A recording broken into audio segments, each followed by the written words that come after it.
Joining us now is former Republican Representative of Illinois, Joe Walsh, and national political reporter at The Hill, Julia Manchester, with more sort of analysis. Joe, I'd like to start with you. Can any of these candidates move the needle at this point? Trump dominates by an average of 50 points.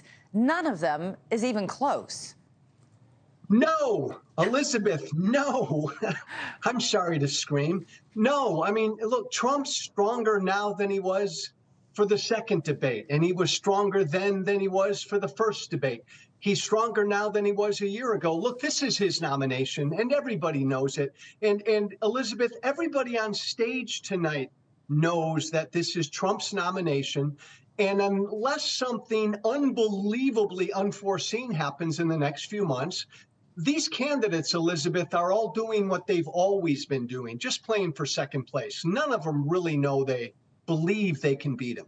Julia, do you agree? And do you think that they're banking on what that poll this week showed, which was that if, in fact, Donald Trump is convicted in any of these 4 trials coming up, that voters may change their mind?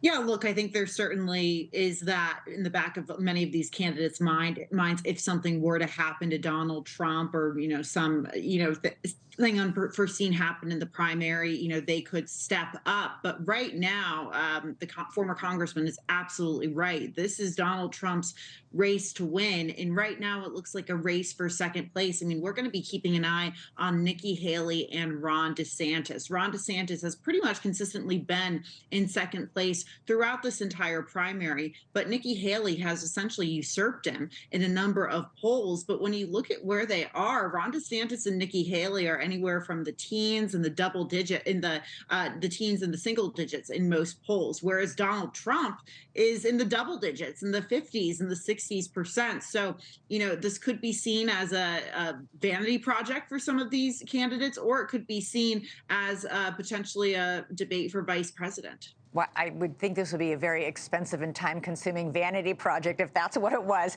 I want to switch gears a little bit. Julia, you said that this election was a test case for GOP messaging on abortion, and it was a factor in every single one of the elections yesterday. Take a look at this ad run by Kentucky Governor Andy Beshear, a Democrat who won re-election in that deeply red state. I was raped by my stepfather after years of sexual abuse. I was 12. Anyone who believes there should be no exceptions for rape and incest could never understand what it's like to stand in my shoes. This is to you, Daniel Cameron. To tell a 12-year-old girl she must have the baby of her stepfather who raped her is unthinkable. It's a powerful ad, and Governor Beshear thanked her from the stage when he gave his acceptance speech last night. Julia? Yeah, an absolutely powerful ad. And, certainly a tightrope was walked by Andy Beshear in Kentucky. Look, this is obviously an issue that motivated and turned out a lot of Democratic voters. But at the same time, I think Andy Beshear, as a moderate Democrat, messaged very differently on abortion, whereas you've seen other candidates in other states, maybe bluer states, message on this. But it's certainly remarkable to see him win, campaigning in part on abortion. I think Andy Beshear also did a really good job at campaigning on kitchen table issues. He is really known for his response to natural disasters in Kentucky, the economic growth that helped him. Yeah, natural disasters, which Kentucky has had, sadly, so many in the last few years. Joe, what do you think about this issue? Do you think it gives Nikki Haley an edge tonight at this debate? Because she has been a little more nuanced than her 4 opponents in talking about abortion.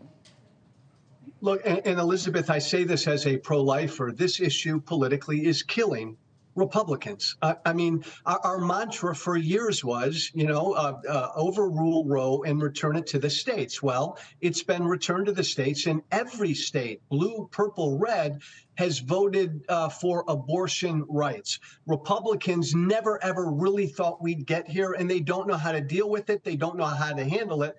And truthfully, Nikki Haley, DeSantis, all the rest of them, they don't want to be talking about this issue because all of them know this is a really bad issue right now for Republicans. Thanks so much for watching. Go to joinnn.com to find NewsNation on your television provider.